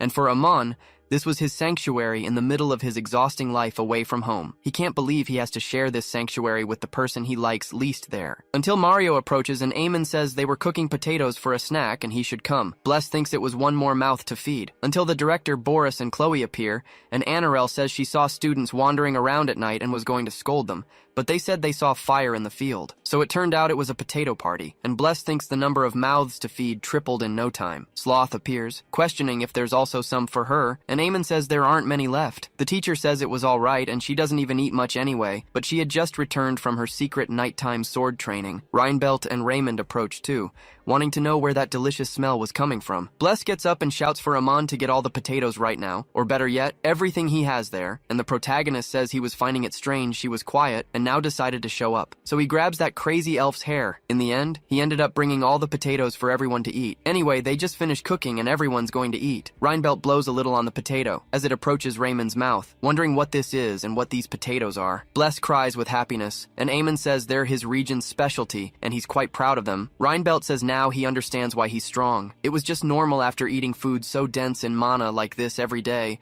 and his body adapted to the mana, and Amon thinks that's true, but it's not special. These potatoes are grown from seeds they buy in a nearby town, and maybe his territory's lands are really good. But whatever, he's just going to focus on the potato. Sloth keeps staring at the protagonist continuously. Eamon turns to the side, confused, and questions what this look of disgust from her is, but the teacher tells Eamon to marry her. The protagonist spits his food out, hitting Bless's face as he questions what she said. Sloth repeats for him to marry her, maintaining a serious face without giving any laugh. The protagonist wonders what kind of crazy plan she's plotting. She says she asked him to marry. Everyone is shocked and Chloe crushes a potato, while Reinbelt looks at the couple lovingly. Mario bursts out laughing, talking about them getting married, and Annarelle questions how he can laugh so loud like that. Sloth was too good for him, and actually, he thought he was the only one who thought that, but Amon grabs a bottle to hit them both. In a field with wilted flowers later, Amon walks beside her. Sloth questions how much he knows about the Marquis Field family. The protagonist says in their family the sword art is incredible,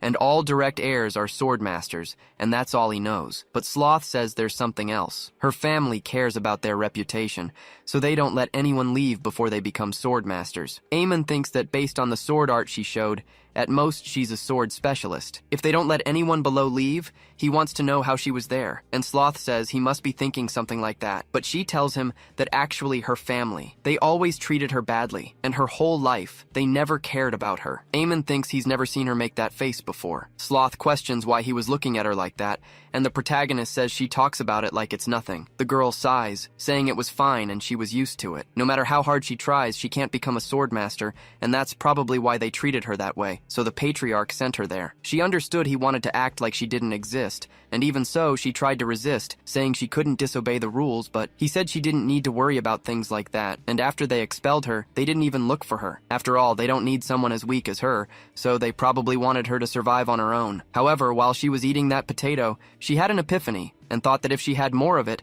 she might be able to show her true potential. Considering her situation, she bets they'd be ignoring her even if she married him, and Eamon says that even though the situation is different, he knows what it's like to feel that way. Only the eldest son can inherit the noble title, and being the second son, he won't get anything, and his family might even care, but at the end of the day, he's just like her. So he wants to know if that's why she asked to marry him, so she could eat the potatoes and get strong to get revenge on the Marquis, and the girl confirms. A marriage of convenience, like all marriages between nobles, and Amon questions what he gets out of it. Sloth says he gets a woman as beautiful as her as a wife, and Eamon says he values character more, but she keeps talking, saying they'll say she ate the potatoes, got strong, and returned to her family, she might end up winning the succession battle. And she questions if he thinks he can handle all the work of being the leader of his family. But he shouldn't worry because she'll take care of part of it, but the rest will be on him. And Amon questions about the finances. She says of course because she's terrible at managing money, and by becoming a member of his family, he can learn swordsmanship. And so Eamon thinks it was like killing 3 rabbits with 1 stone, holding her hands next, and calling her wife because they're going to tell his father-in-law about their marriage tomorrow.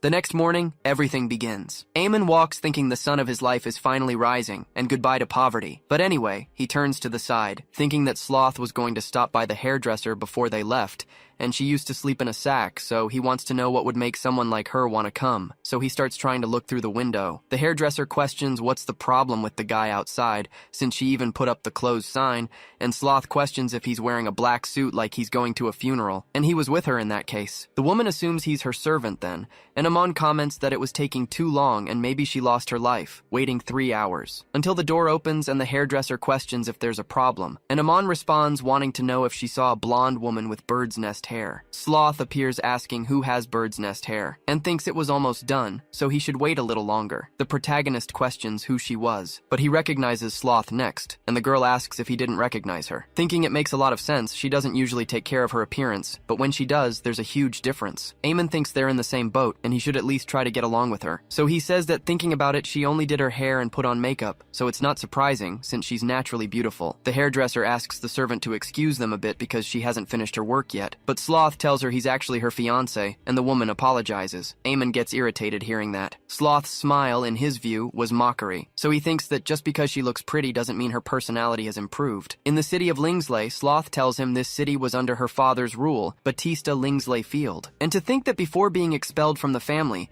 she never had the chance to know this place, and Amon thinks he can't believe she governs something so big, and says everything's fine, because in the future, she'll be nothing more than a toy in his hands. Sloth questions if he's only there for money, and the protagonist confirms. At Marquis Field's house, Sloth says that in front of her father, he should stay very quiet. The protagonist questions why, and she tells him he doesn't listen to anyone. No matter how busy the family is, he keeps holding meetings frequently, and all 13 swords of his family need to be present. They're the 13 best swordsmen of his family, and the patriarch is the first, plus his other older brothers. The protagonist thinks about 12 older brothers and hadn't understood what she meant, until he had all 13 pairs of eyes staring at him, being completely at a loss for what to do in this situation. He tries to keep a smile on his face, thinking they're the 13 swords of the Field family, and that must be his father-in-law, one of the great sword masters. Sloth questions how her father was doing, because she came there to talk about an important matter. While she was working as a teacher at Amonte Academy, she met someone who wanted to build a future, so she wants to share this news. And she'll introduce the son of Baron Drake, with whom she built a good relationship, and Amon introduces himself. Sloth says that even though she hasn't received approval yet, she'd like to ask for his blessing, but the entire room falls silent, staring at the two of them. Sloth thinks they don't care about what she was saying,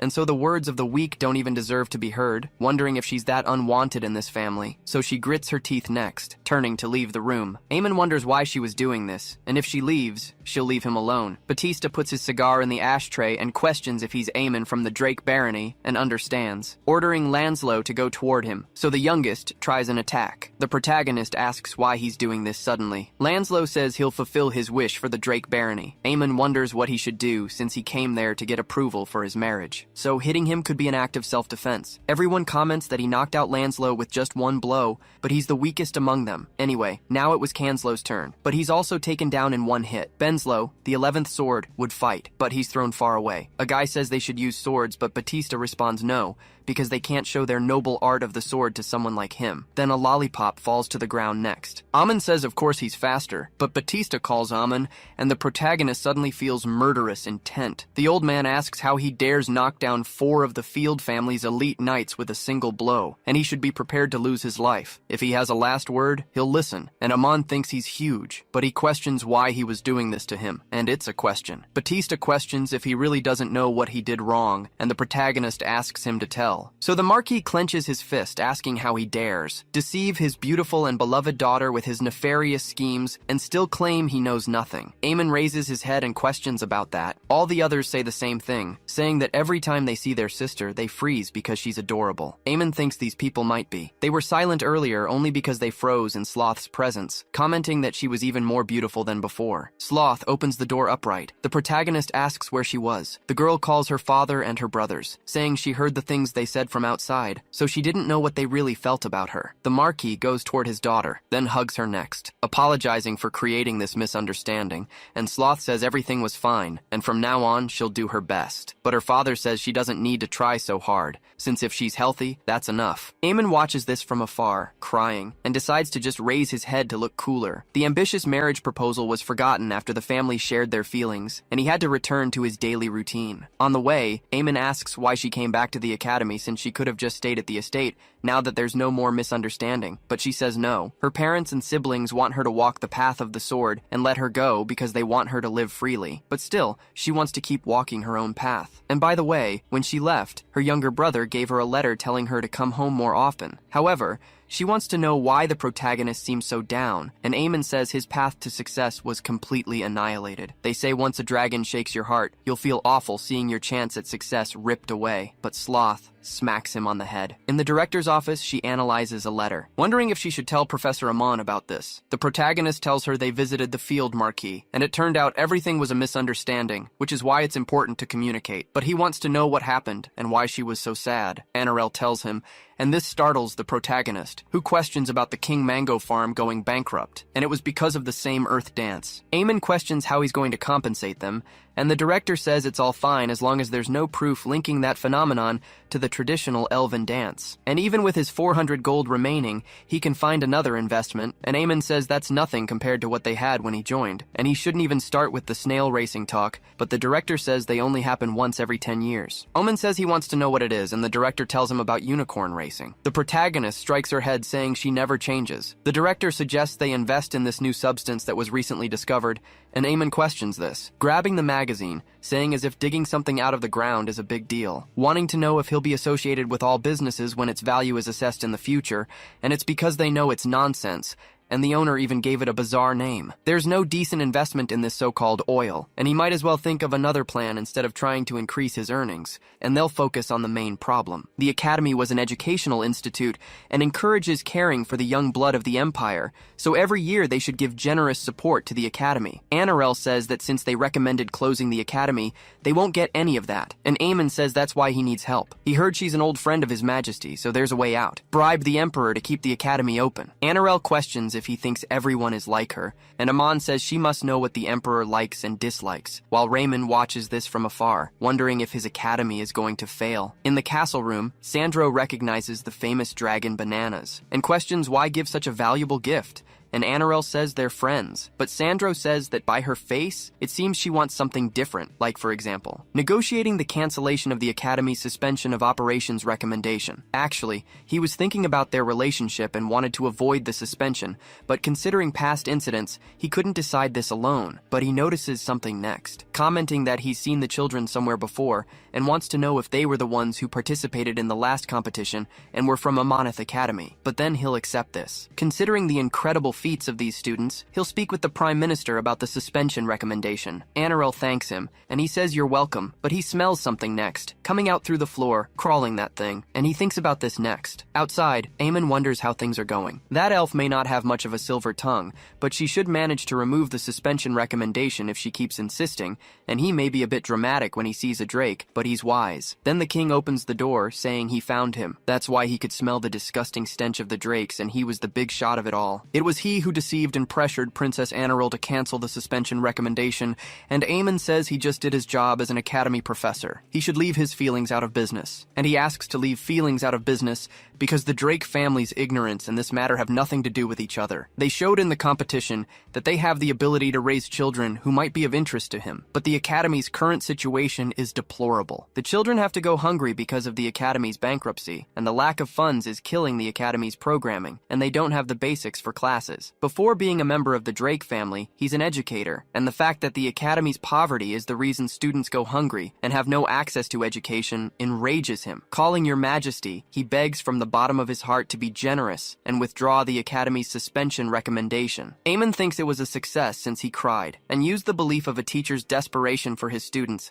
since his opponent is an emperor who values education. He gave quite a speech about education and about the students, and he must be moved. But the emperor says he doesn't care, and the drakes talk too much. The protagonist tells him to take it easy because he keeps being a pain over some things he doesn't even know about from the past. From afar, Victoria questions what Kai thinks. He says he believes in the young drake's victory, being the prince of the Amanith Empire, Caius. Victoria clenches her fist, and Kai says he was talking about withdrawing the Academy's suspension of operations. He looks down next, remembering what he said about being an educator before being a member of the Drake family. It would be better to withdraw the recommendation and see what happens, even though regrettable things things happened there in the past, they should be generous. Victoria says the Drake family must have bothered him a lot for someone as kind as him to act that way, and she only met Belial Drake twice, but he seems quite decent compared to Belial. Kai says there will be no more disputes between the two families starting from his generation. Victoria opens a smile on her face, saying that if that's what he wants, then she'll end this wild dogfight. Even though the bribe was an offensive move, they couldn't withdraw the recommendation because the Emperor got beaten up, and the Empress asked him to come back. Eamon walks wondering when everything went wrong,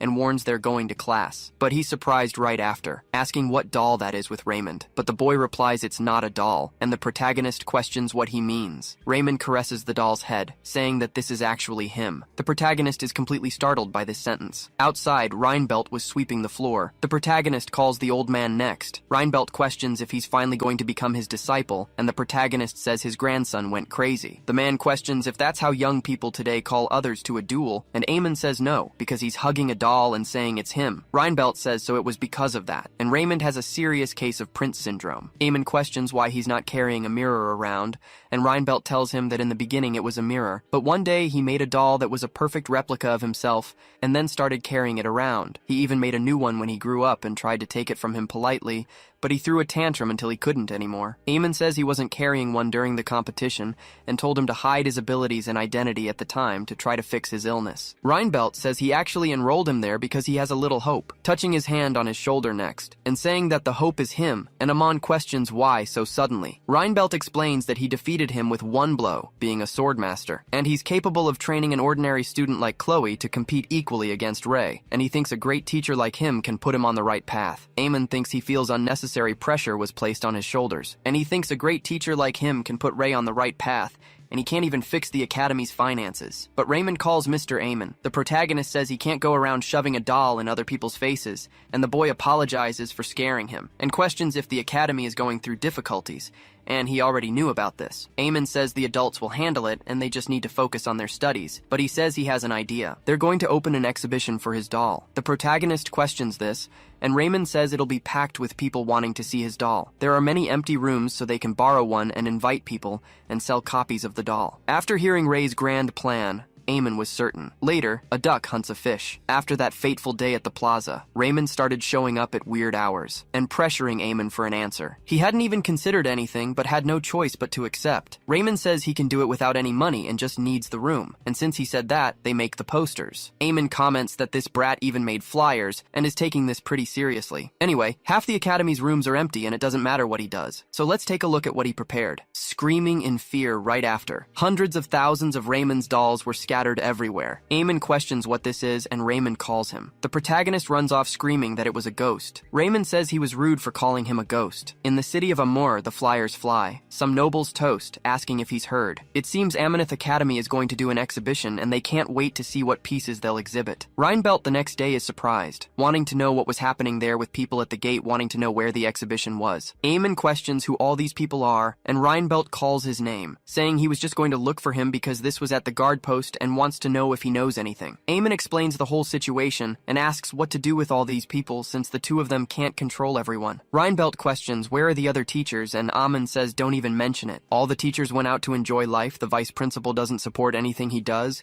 and the principal is irritated with him. But he wants to know where Raymond was, and Reinbelt says he has been sick since last night from working too much. They'll have to deal with them alone then, and as soon as they see the exhibition, they'll never want to come back. Running away in fear right after, they pray in Blayton's name, asking to protect him. A noble says they were uncultured people, and no matter how ugly the work is, there's always meaning behind it, but runs off as soon as he saw it, saying it's a hellscape. They question what kind of art it must be. Because of the visitors' reactions, rumors spread everywhere between commoners and nobility, no matter the rank, and the number of visitors kept growing. Eamon asks them to stay in line and not push others, thinking it's no use and he'll have to use his secret weapon, asking for help please with his head down, but with his entire body suspended in the air. He asks for the great principal, great vice principal, and great superiors to lend their strength to control the crowd please, but everyone stares at him with disgust. However, they'll help him, since if they don't stay in the village they'll have to pay a 10 gold fine, and finally it's a bit better. Mario says he did all this in just a few days, and another man agrees. But the professor says he doesn't understand art. However, he's sure someone will see its true value. Later at Amonith Academy, with the day passing, a man analyzes that people are starting to leave. Amon asks if they should close the exhibition now, and Mario confirms. The man thinks about these dolls. All together like this, they're scary. But if you look at them one by one, they're actually pretty, and this work seems like a reflection of society,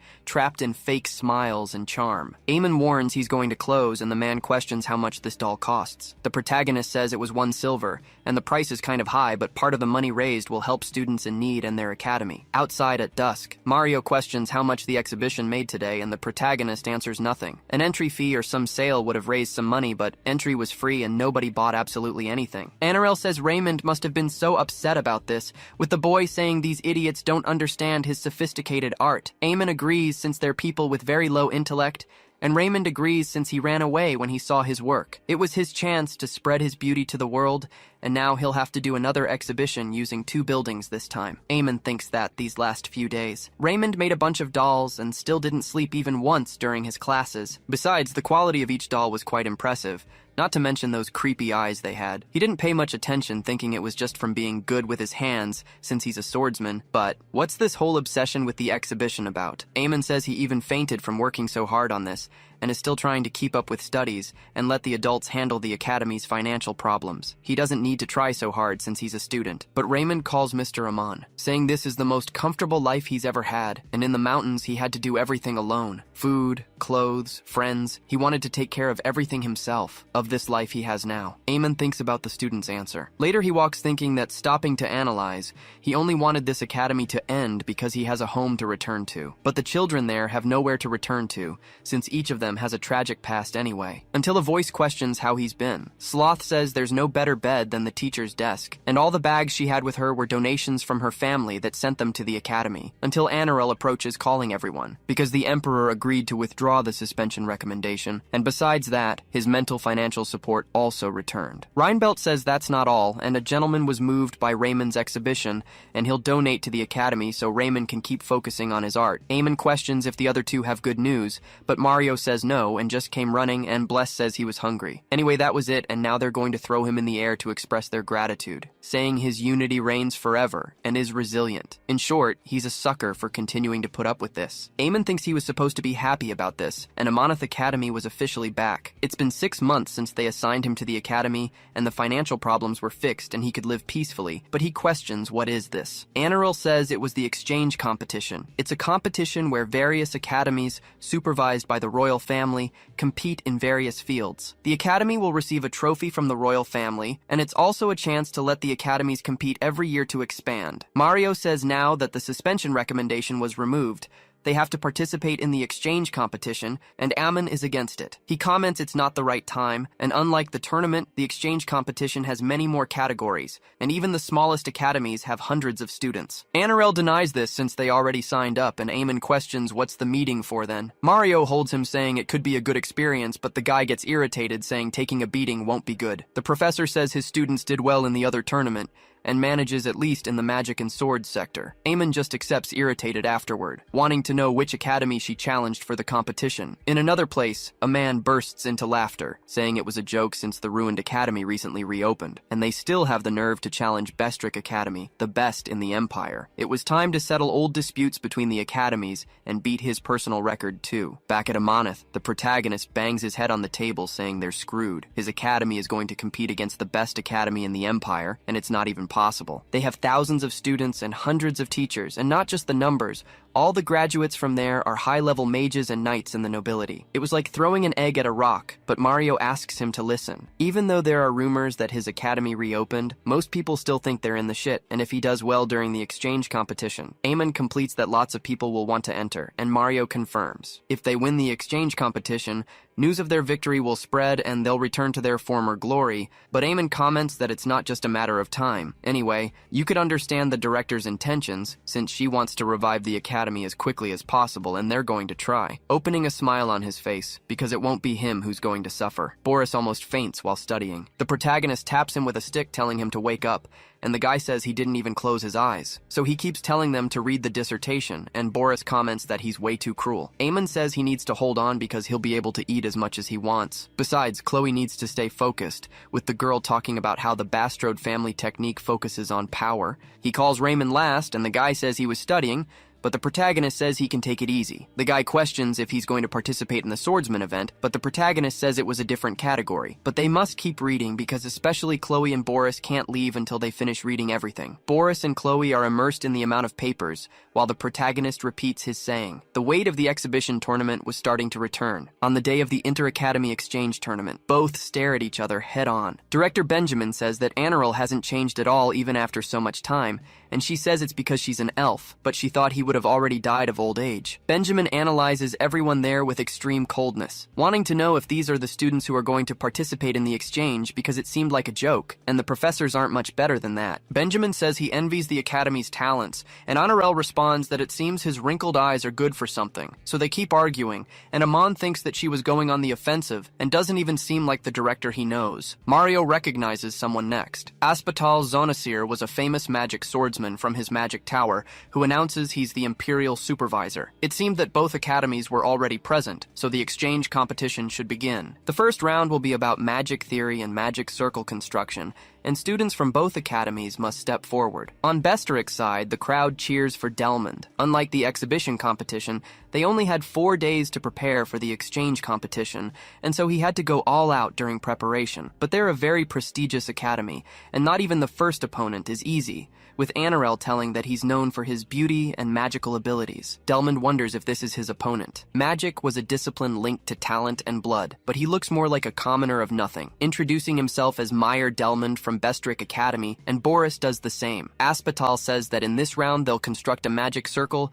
and then they'll enter into a discussion about each other's opinion on the theory behind it. Delmond says he'll start, so he prepares his magic thinking that the commoner should pay attention. Because this was a real magic circle. Aspatal thinks that he can build a magic circle without a medium even being so young, so they tell the student from Amanith Academy to analyze the magic circle. Delmond thinks this magic is way too advanced for him, and only someone with a 4th circle could use it, but Boris says it's a blindness spell. But the circle is way too inefficient, showing that this was the circle he made, but if you remove these 2 outer lines, the mana flows much better. Besides, you don't need this bottom line since the hypothesis that mana needs reinforcement lines was already debunked years ago by Archmage Gelihim. Aspatal says he has a point, and even knows the obscure theory, and now it was his turn to present his magic circle. Delmond thinks he can't even cast magic, and it was pathetic, plus he's only going to draw a training magic circle or something like that, but Boris finishes drawing a complicated magic circle. Delmond wonders what magic circle that is, but everyone recognizes the flaming tempest of the 8th circle.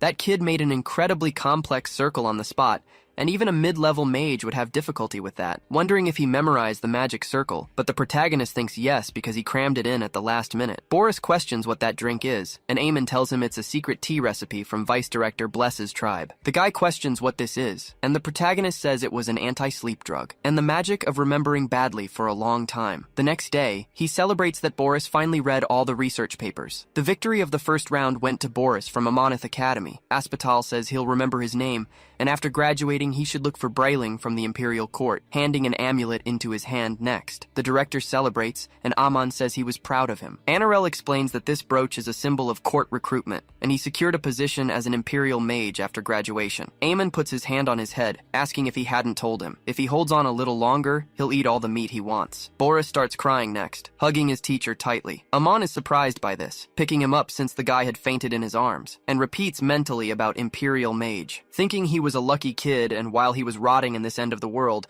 his student was selected to be an Imperial mage. Benjamin clenches his fists hard, saying he didn't expect that commoner kid would surpass them, wanting to know if there's anyone else at Amanith they should worry about, and his vice director tells him there's a student who placed first in the swordsman competition. The second round is about history, and it seems the student is at least an expert of the sword and will probably participate in the sword round, but he wonders why he was coming. Benjamin thinks that this idiot elf is going to send a swordsman to the history competition. His student received offers to work as a politician and diplomat in various kingdoms, and so he understands a lot about history. The history round was a guaranteed victory for Bestrick Academy, so the test will be that each participant will present a topic that will be debated.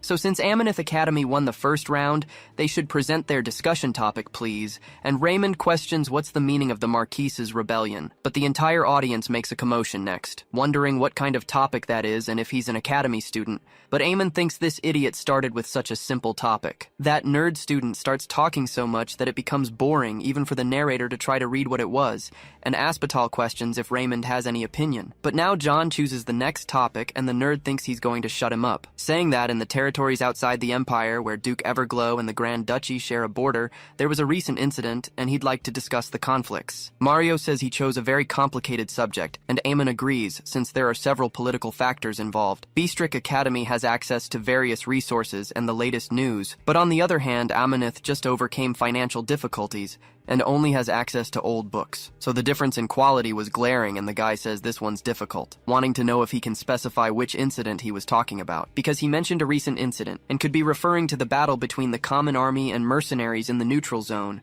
or the Archduke's disappearance. John says the intent is to discuss, so it can be either one, while thinking he hasn't heard of any of them. The protagonist thinks he thought he was only good with the sword. Raymond responds that they'll discuss the conflict with the Grand Duchy caused by a strange incident that happened in Boston Mountain of Everglow territory. John freezes when speaking about it, thinking he has no idea what that is. So he tells the supervisor he doesn't know what it's about, and Aspital responds that it happened 2 years ago and worsened the conflict between the Grand Duchy and Duke Everglow. But since both sides kept it secret, that incident should have been buried, wanting to know how he found out about it. Reinbelt appears commenting that it's already Ray's turn, and Anirel says she didn't expect he would come. The old man says he wouldn't miss this for anything since his grandson was participating in a history competition. Aspital recognizes the Divine Sword King, and it must be why he knows. Since Reinbelt lived in the Boston Mountains of Duke Everglow's territory, he himself had been the cause of the strange incident Raymond mentioned, since he was picking vegetables when some noble children from the Grand Duchy provoked him, only to end up completely destroyed, and it was a pathetic incident that triggered a political dispute, so they kept it quiet. Reinbelt looks coldly at the judge with extreme coldness. Aspital asks if he observed him now. Reinbelt says it was really unnecessary for Ray to talk about that incident,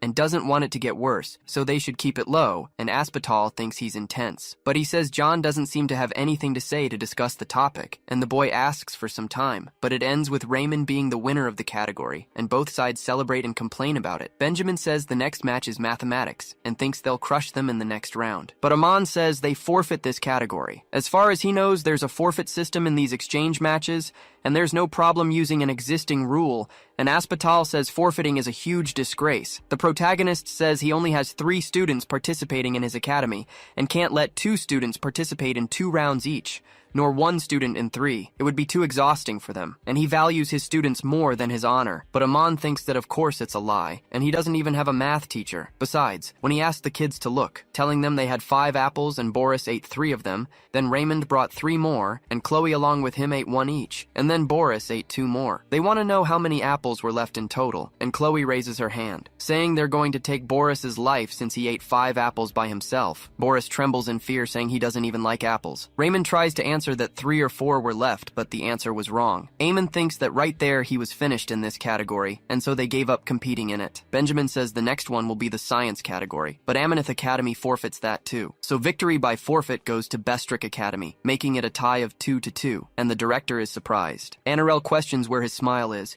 because this was the victory he wanted so much. The director thinks this was a cursed elf, and they didn't achieve victory. It seems it was just handed to them. This is the same emptiness as when Amanith Academy closed its doors because of the suspension recommendation, and he spent the whole night elaborating a duel plan. But whatever anyway. They'll be the winners in the end, and the match will be in the sword category. Olivier Basket, a swordmaster and prodigy swordsman, appears there. He thinks of Raymond next, reflecting that he would be the only one worthy of being his opponent, but he ran away like this. Besides, he'll have to fight against this child, and it was annoying. Anirel says he didn't send Raymond even though he's a master swordsman and wants to know if Chloe gets hurt, but the protagonist asks her to relax. This isn't a real battle, it was just a match in the end. Olivier advances toward her, saying not to hold a grudge and he'll end this quickly, but Chloe advances beneath him next. Olivier is completely shocked by this, wanting to know where she was at that moment, but Chloe appears at his back with her sword, then strikes his shoulder with force. She receives a bit, and Olivier wonders when she got there. The girl stops in front of him, moving her sword while he copies the action, so both strike each other with extreme force. Chloe thinks that Mr. Amon was right. When she imagines them as pigs, she's not afraid of any of them. Olivier questions what she was dreaming about and moves his sword. Chloe advances, thinking that this guy right in front of her was just another wretched pig whose life she could take. The teachers are surprised by this,